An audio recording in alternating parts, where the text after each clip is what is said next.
toyana ka ɲini ala fɛ ya rabbi ala k'an bɛn sababa ma n'a kɛra le 15 mai baara in bɛ don minɛ min kɔnɔ a n'an b'a bila yɔrɔ min o ye baara dɔ min ye ɲɛbila baara ye baara min n'o de ye ka jamanadenw k'u fɔ k'u fara ɲɔgɔn kan ka bɛn ni hakilisigi ni sabati don u ni ɲɔgɔn cɛ o ka kan ka tɛmɛ sira min fɛ o baara de daminɛna o don o de la ne b'a fɔ tuma bɛɛ a fɔ ko o dama n'o ye ka bolo bila sɛbɛn na o jɔrɔ tɛ n na mais ni bolo bilala a la o ye lahidukan de taalen ye o kɔrɔ ye k'a fɔ jamanaden bɛɛ lajɛlen sɔnna k'a fɔ sisan sa bɛɛ k'i cɛsiri pour que an ka taa lafiya ma o de ye jija yɔrɔ ye kuma min kɛra an b'a bila minɛ min kɔnɔ o ye cɛsiri ni jija ni lahidukan timɛni o minɛ ye barisa an ye diɲɛ bɛɛ de wele u kana kɛ seere ye bɛɛ lajɛlen k'a dɔn k'a fɔ ko an bɛ lafiya fɔ an da la cogo min na an b'a fɛ ten wa an b'a waleya ten bɛɛ ka kɛ seere ye n'i ye diɲɛ bɛɛ k'i seere ya k'a fɔ ko i ye lafiyatigi ye i tɛ kɛlɛ la o kuma i ye baaraba sɔrɔ sa dɛ n'an b'o la kɛlɛ bɛ ka tigɛ an na don o don i y'a dɔn an bɛ lajarabiba kɔnɔ fo ala ka sabali de d'an ma a ka hakili ɲuman d'an ma a ka muɲu d'an ma an k'a dɔn k'a fɔ dilali ko nɔgɔn tɛ an ka wuli ka kɛlɛ an ka wuli ka tiɲɛni kɛ o de ka nɔgɔ diɲɛ kɔnɔ waati bɛɛ min ka gɛlɛn ni cɛbaw de b'o kɛ o de ye dilali c'est les grands hommes qui sont les bâtisseurs ka dilali kɛ o de ka gɛlɛn kiraw nana dilali de kɛ nabi ɲumanw nana dilali de kɛ walijuw nana dilali de kɛ cɛba o cɛba n'i y'a tɔgɔ mɛn diɲɛ kɔnɔ a bɛɛ lajɛlen bonyana ni dilali de ye mɔgɔ tɛ bonya ni tiɲɛni i bɛ bonya ni dilali de ye jamana min ye jamanaba ye comme Mali min ye dilali de kɛ ka empire baw kɛ ka royaume baw kɛ ka jɔli kɛ ka kɛ tariku la misaliya ye o de ye Mali ye n'an nana nin fana nana nin fana ye lajarabi dɔ ye kɔrɔbɔli dɔ don min nana an ma an ka kan ka fara ɲɔgɔn kan bi pour que an ye lahidu min da ala ka an dɛmɛ lahidu in ka sabati a ka timɛ lafiya in an ka se k'a sabati an ka jamana kɔnɔ an ka kɛ sababu ye fana min b'a to lafiya bɛ kɛ an ka sous région na an b'a ɲini ala fɛ ya rabbi ala k'o kɛ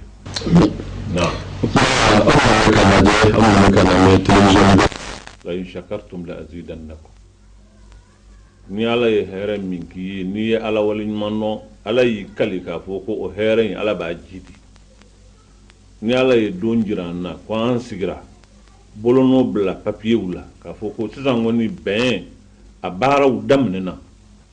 o ye ala ka nɛɛma dɔ de ye anw ka kan ka mun kɛ ka ala waleɲuman dɔn ka ala barikada waleɲuman dɔn k'a barikada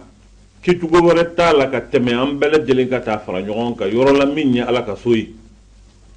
ko mɔgɔ ni ɲɛmɔgɔ bɛɛ lajɛlen ka taa i kunsuli ala ye k'an bolo fila banba ala ye ala a barika i ni ce hali bi i k'an jidi anw ye maa minnu ye an bɛ ala ko la an bɛ diinɛ ko la jamana in ye diinɛ jamana ye ala ko jamana don a diinɛ sugu bɛɛ lajɛlen b'an fɛ yan o de sinsinlen bɛ o tuma n'an ye diinɛ mɔgɔw ye n'an ye ko min kɛ an ka kan k'a ɲini ala fɛ ala ka barika don a ko la o de y'a kɛ juma anw y'a ɲini jamana ɲɛmɔgɔ fɛ ale yɛrɛ ka na an n'a bɛɛ lajɛlen ka fara ɲɔgɔn kan k'an ka jɔnya jira ala la k'a ɲini ala fɛ baara min daminɛna ala k'a kɛ baara sabatilen ye a ka kɛ bamakɔ a ka kɛ jamana bɛɛ lajɛlen na o ye symbole de ye min b'a jira k'a fɔ k'an ye ala ka jɔnw ye anw ka ko daminɛ n'a camancɛ n'a laban a bɛ ala de bolo baara in kɛ kun alhamdulillah ayisa kuma an ye i b'a dɔn haut conseil islamique ala barika la a ka gɛlɛn yan maa min bɛna na jamana in ko la i ye ambassadeur ye i ye ciden ye ka bɔ jamana wɛrɛ la i bɔra organisation internationale la a caman bɛ yen n'u nana ka na jamana in kunkanko la u bɛ s'an ma min bɛ taa foli di min bɛ taa an n'a ka sigi fɛɛrɛ min b'u bolo ani hakilina min b'u bolo a n'an yɛrɛ fana bɛ kow ye cogo min na u b'a ɲininka a la an n'u bɛ kuma o taama ɲɔgɔn sen fɛ MINUSMA mɔgɔw u ka délégation 3 ɲɔgɔn sera an ma kabini waati jan u sera an ma u ye foli d'an ma an n'u sigira u labana ka s'an ma ka laɲini dɔw kɛ n'o ye an n'u ka jɛ ka ɲɔgɔn bilasira ka baara kɛ ɲɔgɔn fɛ u yɛrɛ u ye fɛn min ye a n'u bɛ kow ye cogo min na u ye dɔ fɔ an ɲana o de hukumu kɔnɔ a n'o de lahalaya kɔnɔ an y'a jira k'a fɔ ko ɔhɔn aw nana anw fɛ k'a ɲini an ni aw ka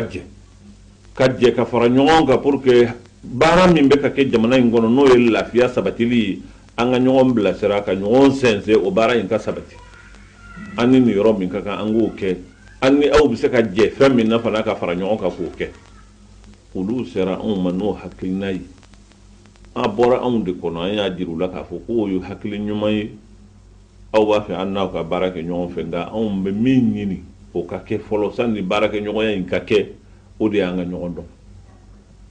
bɛɛ lajɛlen b'a fɔ minisma a ka d'an ye an ka fara ɲɔgɔn kan an ka mali a alimamiw ni a dɔnnikɛlaw n'a diinɛ ɲɛmɔgɔw jamana fan 14 bɛɛ lajɛlen an k'u wele an ni aw ka sigi minisma yɛrɛ ye fɛn jumɛn ye a k'o lakala ye an ka minisma dɔn a rôle ye fɛn min ye an k'o dɔn a bɛna baara min kɛ an k'o dɔn a don kan n'a donna jamana in kɔnɔ ni sariyaw ni sira minnu ye an k'u dɔn n'a nana yan a ka baara o ka kan ka kɛ fɛn min ye a k'o fɔ an ɲɛna an k'o dɔn parce que hadamaden i bɛ fɛn min dɔn i bɛ se o fɔ cogo de la ni bɛɛ ko minisma mais minisma yɛrɛ a nana yan ni lahalaya jumɛn ye parce que an bɛ diɲɛ min kɔnɔ bɛɛ lajɛlen b'a dɔn k'a fɔ ko diɲɛ sirilen bɛ ɲɔgɔn na sinsanba dɔ dilanlen don n'o ye Nations Unies ye jamana fan bɛɛ lajɛlen fɛ diɲɛ fan jamanaw bɛɛ lajɛlen b'a kɔnɔ chartikanw bɛ yen kumakanw bɛ yen bɛnkanw bɛ yen jamanaw bɛ fɛn minnu kɛ n'olu bɛ wele ko convention ni ayiwa o n'a ɲɔgɔnnaw jamanaw b'a ratifier u bɛ don donkan in ni o chartikanw ye tuma dɔ la maa minnu bɛ yen jamana min bɛ yen ni nin ɲɔgɔnnaw bɛ wuli ka taa la i bɛ taa sɔrɔ chartikan ninnu olu de u bɛ tɛmɛ o siraw de fɛ ka na nka an minnu ye jamanadenw ye an bɛ mun don o la an tɛ fɛn wɛrɛ dɔn a la a minisma ye nin fɔ a ye nin kɛ nin ɲɛna nin ma ɲɛ nka minisma yɛrɛ ka rôle ye jumɛn ye danyɔrɔ jumɛn b'ale la ale bɛ na anw bilasira ka dan hakɛ jumɛn na an yɛrɛ t'o dɔn an y'a ɲini u fɛ u ka na an n'u ka sigi min ye minisma ye u k'o fɔ an ɲɛna a ka rôle ye min ye u k'o fɔ an ɲɛna anw ka jamana kɔnɔ a nakun ni a ka kan ka dan yɔrɔ min na nalen na o ka fɔ an ɲɛna an k'o dɔn an yɛrɛ min b'an fɛ ɲininkali la ni kunnafoni ɲinini na an k'o k'u la an n'u ka jɛ ka sigi o de ye forum ye forum min n'a labɛnna ni Alahu subhanahu wa ta'ala sɔnna tarata don n'o bɛ bɛn juin kalo o tile 9 ma baara in bɛ kɛ an ni minisma de bɛ jɛ k'a kɛ an ye Mali fan bɛɛ lajɛlen wele o conseil bureau minnu bɛ yen ayiwa karamɔgɔ minnu b'o yɔrɔw la diinɛ ɲɛmɔgɔ minnu b'o yɔrɔw la fɛn o fɛn ye leader ye k'a bɛɛ lajɛlen wele an ka fara ɲɔgɔn kan minisma ko in yɛrɛ an k'o dɔn parce que anw ka jamanaw la problème y'o de ye ko caman b'an yɛrɛ kun kan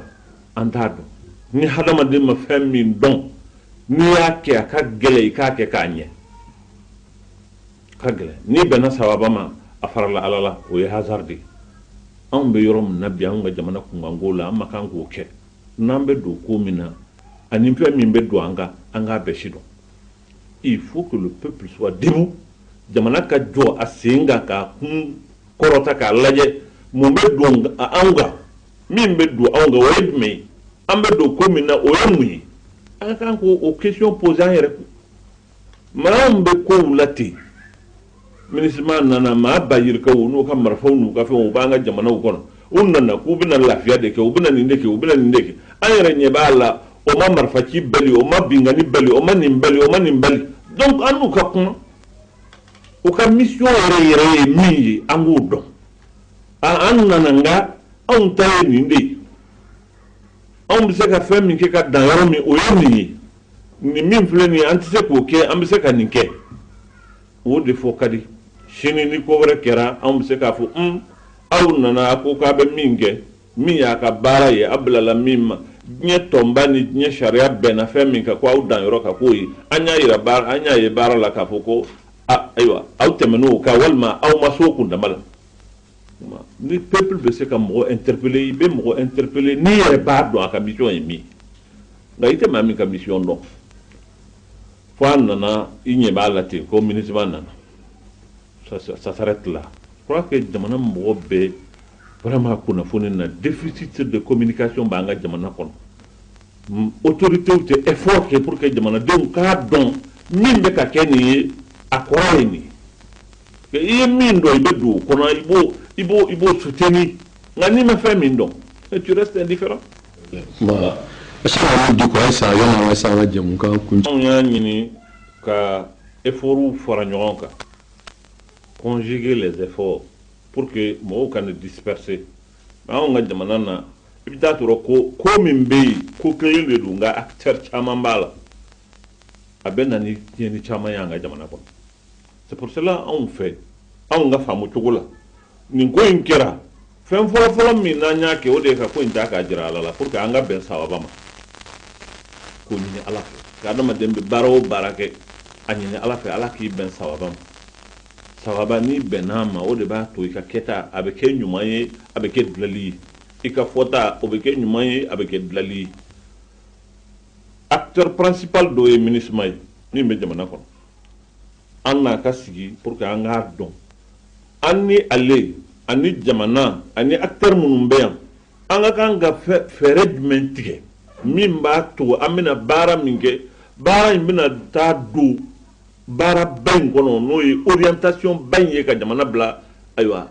bɛn ni réconciliation sira kan a man kan anw k'a fɔ ko an ye diinɛmɔgɔw ye an bɛ taa an ta k'a dama ka jamana yɛrɛ to ka partenaires to n'o kɛra o ye cacophonie de ye je crois que o problème bɛ an ka jamana kɔnɔ il faut orienter les choses conjuguer les efforts pour que kow ka taa ɲɔgɔn fɛ a bɛɛ ka taa don sira ba kelen kɔnɔ o de b'a to ko in bɛ dilan bi ni Ala sɔnna an ni ministre don an bɛna lajɛ ni Ala sɔnna an ni jamana yɛrɛ ka sigi minnu da bɛ réconciliation ko la n'o ye ministère de réconciliation ye a n'o o ɲɔgɔnna maa minnu bɛ yen an n'u ka sigi olu ye politique min défini n'o ye taabolo ni fɛɛrɛ min b'olu bolo pour que réconciliation ka kɛ bɛn ka kɛ an k'o ye o bɛ se ka dɛmɛ cogo min k'o sɛnsɛn cogo min ni diinɛ ni ayiwa danbe sira ye an k'o siraw taama an n'u ka jɛ o la aujourd'hui il faut éviter que bɛɛ ka t'i dama o tɛ fɛn ɲuman ye mais pour que ni maaw ka fara ɲɔgɔn kan f'u bɛ fɛn min na i k'a si dɔn i tɛ wuli ka dun dɔrɔn ka t'i fili ko kɔnɔ quoi que o processus de engagelen filɛ nin ye ni Ala jɛna n'a ye n'an ni ministre tilala an b'a jigi an ni Mali gouvernement yɛrɛ bɛ sigi pour que nin effort ninnu bɛɛ an ka se k'u dɔn o kuma de façon générale anw ka effort bɛ se ka kɛ min ye pour que ka nin fɛn accompagner puisque anw b'u accompagner de an b'u bilasira ni hakili ye ni fɛɛrɛ ye ni ayiwa ko caman ye donc o tɛ ɲɛ abada f'ulu yɛrɛ bɛ fɛn min na an ka si dɔn. Est-ce que Mamadu Diko an ka sababu ɲininka laban. Ustaz Nyem erreur caman bɛ jamana in ka ko la erreur minnu b'a la o de ye jamana dira maa minnu ma olu ka gérer o ye politique mɔgɔw mais politique mɔgɔw olu bɛ mɔgɔw exclu an yɛrɛ fana tuma dɔw la on se auto exclu an yɛrɛ fana bɛ jɛ n'a ye ka an dabɔ kow la mais anw bɛ jamana min kɔnɔ j'aime à le dire et je le dis franchement n bɛ deli k'a fɔ wa n bɛ segin a kan fana bi n bɛ segin a kan mɔgɔw bɛ ko dɔw bila ɲɔgɔn na olu tɛ ko sira kelen ye i ye min fɔ nin min kɛra diinɛ kasa b'a la kasa fila b'a la fɛnw kɛ u bɛ fɛn wɛrɛw kɛ o ye ko wɛrɛ ye olu ka agenda anw t'a dɔn fɛn min b'a la hali ni adresse min b'a la o ye silamɛya ye fɛn bɛ sɔrɔ ko in kɔnɔ an tɛ min dɔn o y'a damana ko ye maaw sen bɛ ko in na maa minnu ye jamana in yɛrɛ wolodenw n'olu nana anw kun y'a ɲini an n'o tigilamɔgɔw de ka kuma n'i y'a ye haut conseil da donna négociation ko ni kɔrɔnfɛ ko ni fɛn wɛrɛ ko la an y'o de fɔ an ko in ka bɔ ɲɔgɔn na minnu ye jamana in yɛrɛ denw ye n'olu ko k'u ta ye diinɛ ko ye anw de bɛ kuma ni diinɛ ye o kuma u k'a to an n'u ka kuma u ka revendication ye fɛn min ye an k'a sugu dɔn ani réponse min ka kan an k'o réponse jateminɛ ka jamana dɛmɛ o la o de y'a to anw da donna a la maa wɛrɛ minnu bɛ yen ni agenda wɛrɛ b'u bolo olu ye maa wɛrɛw ye hali ni diina ti etiketi b'u la nka olu ye maa sugu minnu ye o dɔnnen bɛ diɲɛ fana kɔnɔ u bɛ traité ni cogoya wɛrɛ ye o réponse bɛ diɲɛ mɔgɔw bolo mais anw ka jamana la y a un déficit de confiance min ni politique mɔgɔw b'a dabɔ a kama k'a créer o de ye kojugu ne ye alimami ni n da donna n ka jamana kuma na mɔgɔw dɔw bɛ étonné u b'o kɛ ayiwa mun na ka da jumɛn kan ko ale ye alimami walima diinɛ ɲɛmɔgɔ don a da man kan ka don mais jamana ka constitution ani jamana bɛ sigilen bɛ sariya minnu kan yɔrɔ kelen t'a la k'a sɛbɛnnen b'a la diinɛ ɲɛmɔgɔ nin y'a dan yɔrɔ ye a t'a la a ka kan ka nin kɛ a man kan ka nin kɛ jamana magistraw a fɔra ko jamana yɛrɛ ye disposition ta kan fɛn dɔ bɛ yen u ma kan ka don a la a officier supérieur fɛn dɔ bɛ yen olu da ma kan ka don a la mais jamana chef religieux statut t'a bolo jamana in kɔnɔ ani nin ka kan o tɛ yen a man kan ka nin kɛ o tɛ yen alors mais de quel droit i bɛ ne exclure ko n kana n da don a la i b'a dɔn k'a fɔ soit mauvaise foi don soit tuma dɔ la a tigiw yɛrɛ tɛ ko in ɲɛ dɔn kosɛbɛ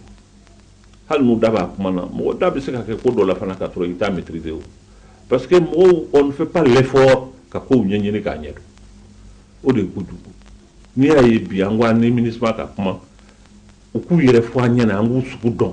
c'est pour que an ka éviter ka position dɔw ta fɛn dɔw la min n'a taara sini an yɛrɛ bɛna nimisa jaa anw ka jamana yɛrɛ de ye nin signé jaa anw ka jamana de ye nin yamaruya d'u ma mais anw t'o dɔn an bɛ wuli k'a fɔ ko ministre bɛ tan an bɛ nin k'u la an bɛ nin k'u mais o ye kunfɛ baara de ye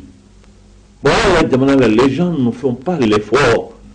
pour savoir nin ko mun b'a la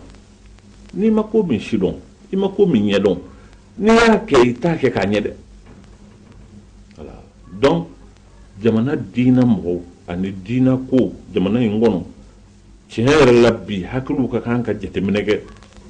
le fait religieux est une réalité malienne voilà maa ka o niye k'a fɔ k'i b'a bɔ non non non u ka n'u da don a la non non non diinɛ ko in yɛrɛ vraiment fo an ka ɲɛɲini a la han vraiment pourvu que yɔrɔ dɔ bɛ yen u ka n'o franchi mais non i tɛ se ka taa i sigi ka gɛrɛ na dɔrɔn k'o kumaw fɔ k'o bɛ kɛ sababu ye ka mɔgɔw dabɔ kuma la non tu te trompes non o tɛ ɲɛ o non non non u bɛ nin ko ninnu na ils sont en train de vraiment u bɛ ka instrumentaliser la religion u bɛ ka nin kɛ u bɛ nin kɛ non tu racontes des histoires mais toi aussi tu instrumentalises quelque chose i ye jɔnni ye k'o tɛ fɛn dɔ instrumentaliser n ko mɔgɔ bɛ fɛn dɔ de yɛlɛmɛ k'a kɛ fɛn dɔ ye hali i bɛ min dɔn i b'o o de bɛ hakili d'i ma o ni n ye religion kalan religion de bɛ ne inspiré e bɛ se ka ne balo o la wa e tɛ se donc vraiment a kumaw ye fɛnw ye tuma dɔ la fo mɔgɔw ka sɔn an ka sigi. d'accord an ka se jɛmukan kuncɛyɔrɔ la. sawa n bɛ min ɲini alisilamɛw fɛ k'o ɲini n karamɔgɔw ni an ka diinɛ ɲɛmɔgɔ bɛɛ lajɛlen fɛ ani alisilamɛ bɛɛ lajɛlen a fɔlɔ ye min ye o y'u ka laada ye laada in kana wuli o de ye ala barika la n'an y'u wele u b'an laminɛ barisa u b'a dɔn weleli in o tɛ anw yɛrɛ ye fɛn dɔ de bɛ yen o de bonya b'u yɔrɔ o de b'a to n'an y'u wele u b'an laminɛ u k'u jija o laada in a ka timɛ silamɛw kan na an karamɔgɔw kan na cɛ ni muso denmisɛnnin ni maakɔrɔba bɛɛ lajɛlen kan na ni silamɛw welela fɛn na min bɛ an kun kan a ka dɔn k'a fɔ ko an sɛbɛn b'an yɛrɛ ma c'est extrêmement important i sɛbɛn b'i yɛrɛ ma kɔrɔ i ka ko ka bon i yɛrɛ bolo parce que hadamaden n'i yɛrɛ m'i yɛrɛ bonya i kana ɲini maa wɛrɛ k'i bonya sɛbɛn b'i yɛrɛ ma o de y'a kɛ i b'i yɛrɛ dɔn ko min na n'a ko nana a ka dɔn k'a fɔ nin ye kari ka ko ye bon silamɛw y'o kɛ laada ye fo diɲɛmaa bɛɛ sariyalaw la k'a fɔ jamana in kɔnɔ ni diinɛmɔgɔw kɔni ko maa o maa ye wuli bɛɛ bɛ wuli parce que bɛɛ b'i yɛrɛ ye a ko in kɔnɔ o de ye ka i sɛbɛ don i yɛrɛ ma o min n'o kɛra jamana in taamisere ye o ka labato a ka kɛ ten maaw ka na nka an ka na ladabu la ka na basigi la ka na hakilisigi la ni maa min nana n'i nana sɔrɔ yɔrɔ fara faamaw nana yɔrɔ datugura ka na kɛlɛ kɛ yɔrɔ da la fo diyagoya an ka don fo maaw ni ayiwa sɔrɔsiw ni yɔrɔ kɔlɔsibaw ka taa don ɲɔgɔn na komi min tun bɛna k'an na misiriba la ala k'an kisi k'an tanga mɔgɔw k'u yɔrɔ kɔlɔsi o fɛnw na an bɛ ko min na an yɛrɛ ka ko don anw yɛrɛ ka ko a ka kan ka kɛ an bolo cogo min o de ye a ko ka kɛ bonya kɔnɔ a ka kɛ basigi kɔnɔ a ka kɛ hakilisigi la surtout nin ko in na dunan caman bɛ na MINUSMA baarakɛla caman ye dunanw an b'a jigi fana n'i ye MINUSMA n'i n'a bɛ baara kɛ ɲɔgɔn fɛ jamana ambassadeur fɛn o fɛn bɛ jamana in kɔnɔ a bɛɛ bɛ ye a kɛnɛ kan o tuma lahalaya dɔw bɛ yen maaw k'u kɔlɔsi hali n'u caman nana an ka fɛɛrɛ kɛ maa minnu n'olu ye dunanw ye maa minnu n'olu ye ayiwa maa bisimilalenw ye jamana in kɔnɔ olu ka se ka sigiyɔrɔw sɔrɔ u ka sabati yɔrɔ la kow ka kɛ basigi ni hakilisigi kɔnɔ an b'o kɔni ɲini mɔgɔ